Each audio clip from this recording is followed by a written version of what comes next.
A continuación hablaremos de los tipos de significado. Es frecuente hablar de tipos de significado diferentes que corresponden a las diversas vertientes que pueden distinguir. Encontramos el significado descriptivo y el significado no descriptivo. El significado descriptivo denotativo es aquella vertiente del significado de una expresión que nos permite identificar la realidad extralingüística a la que dicha expresión se refiere.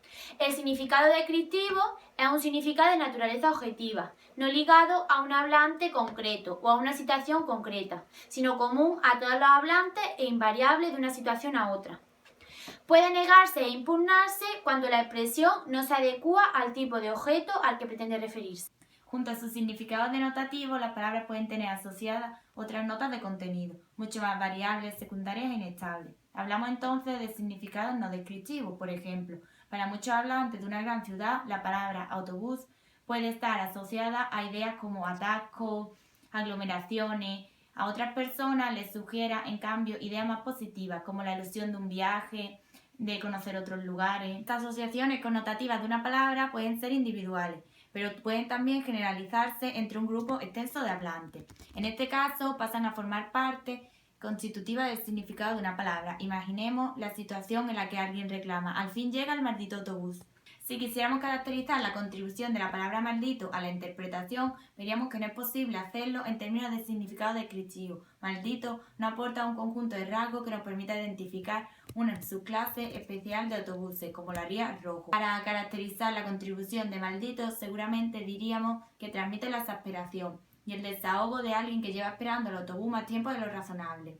Estas pruebas indican que la palabra maldito en la oración que estamos comentando aporta un significado de tipo no descriptivo.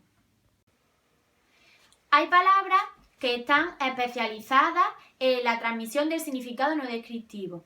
Por ejemplo, las interjecciones que expresan un estado emotivo de manera semejante a como lo hacen la risa o el llanto.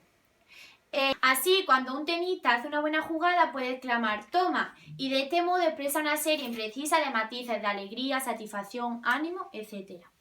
El significado no descriptivo es fundamentalmente subjetivo y no estable. En otra situación, esa misma interjección podría haberse usado para transmitir algo totalmente diferente. La distinción entre significado descriptivo y no descriptivo no nos permite establecer con nitidez dos clases diferentes de palabras. El caso de las interjecciones, que parece que solo poseen significado descriptivo, es en cierto modo una excepción. Es frecuente, por ejemplo, que se combine una vertiente descriptiva y una vertiente valorativa. La palabra chucho combina el significado descriptivo, que sería perro, con un contenido no descriptivo, peyorativo. A veces la carga connotativa de un término es tan fuerte que prácticamente se suplanta en el uso corriente al contenido primario. Pero el significado no descriptivo no se agota en la dimensión valorativa.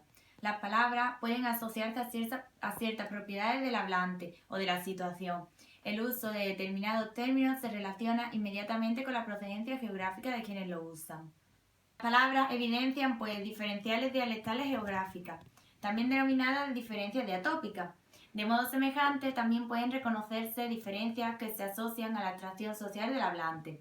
El uso de la palabra parné en lugar de dinero evoca un entorno de lengua vulgar. Estas diferencias reciben el nombre de diferencias diastráticas.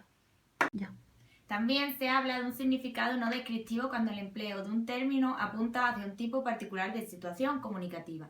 Por ejemplo, el empleo de la palabra epiconditis evoca inmediatamente un registro especializado y muy técnico. La acción codo de tenista tiene el mismo significado descriptivo, pero evoca en cambio un registro no especializado y una situación de menor especialización. Las diferencias entre las dos formas de denominar la misma lesión con diferencias diafásicas. A continuación hablaremos del significado léxico y el significado gramatical. No solo las llamadas categorías mayores, nombres, verbos, adjetivos y algunos adverbios tienen significado, también lo tienen las categorías menores. Tienen significado, aunque es obviamente de naturaleza diversa. La diferencia en el significado de ambos tipos de categoría se suele caracterizar como significado léxico frente a significado gramatical. Las unidades con significado léxico reúnen una serie de características que las identifican. Forman clases abiertas. Poseen contenido descriptivo. Se ligan a las representaciones conceptuales, accesibles a las introspecciones. Las unidades con contenido gramatical poseen un conjunto de propiedades opuestas. Forman clases cerradas. No poseen contenido descriptivo. Tienen un significado poco accesible a la introspección.